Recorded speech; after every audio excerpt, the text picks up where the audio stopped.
I mean, one stat I'll throw out there is if you invest at the age of 15 compared to investing at the age of 25, you have a 3 times higher amount of money just by the time you retire. And so it shows like, you can basically start where most people do, out of college, when you have a job and you have an income and, you're parking your money somewhere. But starting in high school, when you're forming a lot more habits, we think from a thesis perspective is going to make a huge difference. And then the second piece of starting early is really all about tax advantages that you can get. So we open UTMA accounts for all these teenagers. And so that allows them to earn tax-free up to $2,300 a year is the IRS exclusion. And so, most kids probably are earning more than that anyway, but it's a cool way to save them some money and really kind of create a safe place for them to make mistakes or, invest in something that they don't understand and hopefully be more educated about it by the time they do that job. I love what you said there about creating a safe space for creating and having mistakes. Like I feel that experience is such a great teacher, and it kind of leads me into my next question of, outside of the obvious financial benefits that comes with, starting early in investment and stocks, what are some other benefits that either you've seen or that you kind of predict for, this maybe cohort or group of people that's gaining, I'm sure, user base starting early, in terms of like society, cultural, and so on? Yeah. So we did a study actually of our teen parent group. And so they're like right around like mid 40s is the average age, which means that they were in the 90s, really early adopters of the internet. And what we asked them was, what age did you first access the internet? The ones that accessed the internet during that early adoption phase before they were 18 years old had a 16 times higher net worth by the time they were in their 40s now. That's how big was the, how big was, right? Just out of curiosity. The sample pool was, I think, so we're trying to get it above 500. I think we've done it with 370. Wow. So statistically significant for sure. Wow. So in terms of just like giving teenagers access, how does that work? Because, I'm assuming most things you can't have access until you're 18, right? How do you go about giving teenagers access to, trading in stocks and things like that? It sounds like with Stack, you focus more on crypto, but with Copper, it was stock and investment in that capacity. Yeah. So the legal way to give any under 18-year-old access to a financial product is through this UTMA account. And that's the Uniform Transfer to Minors Act. And UTMA accounts, I mean, they've been around forever. How they've been used and how they were used, certainly when I was in high school, is like your parents could set aside a mutual fund or something for you. And when you reach the age of majority, it transfers into your name. And what people have started to ask for the last few years for the first time was, what if we could actually give these teens access and education and have them learn hands-on with real money? And so that's really what Copper and a couple other companies, Step and Greenlight and a lot of other companies in the space have done. And we were really the first ones to say, okay, they've done an amazing job of adding access for teenagers to banking and stock products, but no one has really tackled Web3 and crypto. And this is happening at the same time when kids are using their Instagram as their financial advisor, their TikTok as their advisor, and so it just felt like the place. Yeah, there you go. I mean, there's obviously some great information, on social media, but there's also the Kim Kardashian meme coin that, you get sold and goes nowhere and you lose all your money, right? And so what if we could help sort of create a safer and better environment for this stuff? Yeah.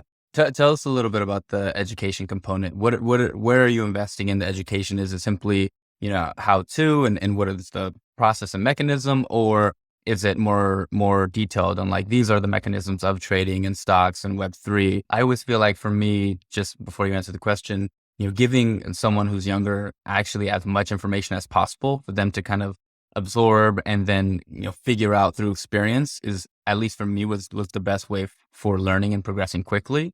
How do you tackle educating your user group with Stack?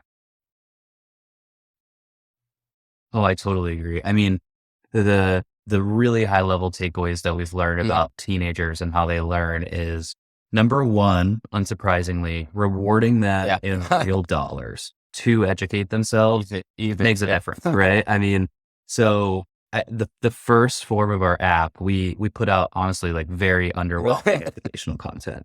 And we said, let's literally just pay these kids to take quiz questions, basically. Right. And what we learned was because especially, as kids now, they're so incentive based, they're so reward based. We had over 70% of our users that were actually engaging with this, like, in my opinion, very underwhelming educational content, right? I mean, we knew we could do better.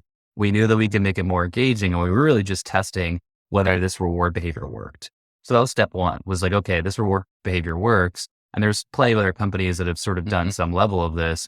But number two, how do you create educational content that actually interfaces with teen users more natively?